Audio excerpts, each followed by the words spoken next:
Hey friends, it's Ben Jameson with Church Free Spirituality. Thanks for joining us this week. So this week I've got a question to answer. One of our viewers wrote in and asked a question about how we deal with trauma that comes from sexual abuse. And so I want to answer this in a couple different ways. The first thing I want to say in answer to this question is the source of the trauma doesn't really matter in terms of how we work with it. So it doesn't matter if it's trauma from a car accident, trauma from being overseas in a combat situation, trauma from sexual assault. The trauma itself we all deal with in a very similar capacity regardless of the source. Now the first thing to talk about in terms of how we deal with traumatic experiences in our consciousness, the very first thing is to seek out the professional support that we need. It is wonderful to use spiritual tools and spiritual practices to help deal with traumatic situations, and yet there are modalities that are beyond the spiritual, that are very physical world-based, that are incredibly effective at working with trauma. I myself have used EMDR. It's eye movement desensitization and reprogramming. It's a very long term, but basically what it does is it helps with a trained professional. It helps to really just process all that trauma down so that we can look at the situation that brought up the trauma from a less traumatic point of view. So the first thing is always finding that support that you need, that professional support that you need to help deal with the trauma. Once you have that in place, a great step is to look at simply accepting what is.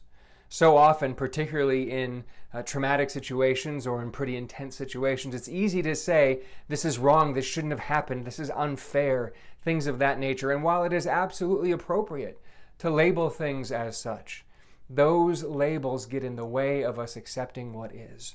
When we say this situation was unfair, it shouldn't have happened, we're resisting, we're pushing it away. And the fact that it is unfair or shouldn't have happened doesn't change the fact that it did happen, that it is in our experience. And all of the energy that we put to resisting that trauma is there adds suffering on top of the trauma that we already have. So to the best of our ability, we want to accept what is, accept that it happened. And then, once we have that acceptance in place, once we're no longer pushing it away, we've got that extra emotional bandwidth so that we can feel the feelings that are there to be felt. When we're resisting, when we're pushing it away, when we're saying this shouldn't have happened, whatever it is, that's taking up emotional bandwidth that we could otherwise be using to feel the feelings that are there for us to feel. Now, this is another place where professional support can be really important. Because sometimes that fear, that sadness, that pain, that anger can feel really intense, can feel really overwhelming. And so having professional support around feeling our feelings can be incredibly beneficial. But we need to feel those feelings. We can either look at those feelings as something that are there to hurt us, to damage us, to harm us, or we can look at those feelings as something that is there to grow us.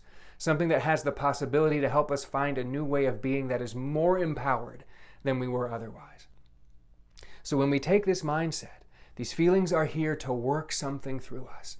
We allow ourselves to feel those feelings. We keep from pushing them back down. We keep from holding on to them. We let them go so that we can find that space inside of ourselves to move into forgiveness. Now, forgiveness, there are many videos I've done on forgiveness. I encourage you to scroll back through and find those and watch those. I'm just going to say a little bit about forgiveness right now. Forgiveness, first and foremost, is something done with, for, and by yourself. It doesn't require anybody else. You do not have to forgive anybody or any situation. The forgiveness is of the judgments that we have made against those people or the situation. So you may say, this experience was too big. There's no way I can ever forgive that person. Fine, you don't have to. Work on forgiving the judgments that you have made about that person. Now again, this does not justify any action. It doesn't justify something, doesn't say something is okay because you forgive yourself for the judgments you have made around the situation.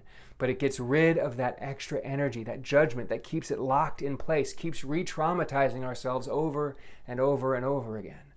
It's been said that judgment is the poison we take hoping another will die. Of course, if we take that poison ourselves, it's damaging us, not anybody else. Same with judgment. The judgments that we hold harm us. They don't harm another person.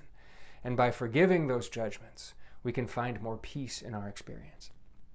So friends, regardless of the source of traumatic experiences, first and foremost, seek the professional support that you need. Then work on accepting that the situation has happened and stop resisting it. Allow yourself to feel the feelings that are there to be felt, with the mindset that they are going to grow you and make you better for having felt them.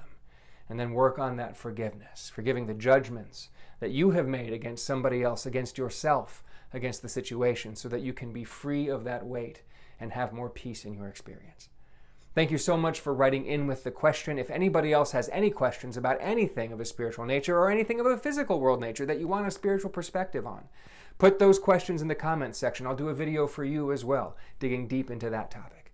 Thank you once again, friends, for all of your support of Church Free Spirituality over the last year and through this next year. I look forward to seeing you next week. In the meantime, like, share, comment, subscribe, and get the book, Church Free Spirituality, on Barnes & Noble and Amazon.com if you want to take this practice even deeper. Thanks, friends. Until next week, have a great one. Bye-bye.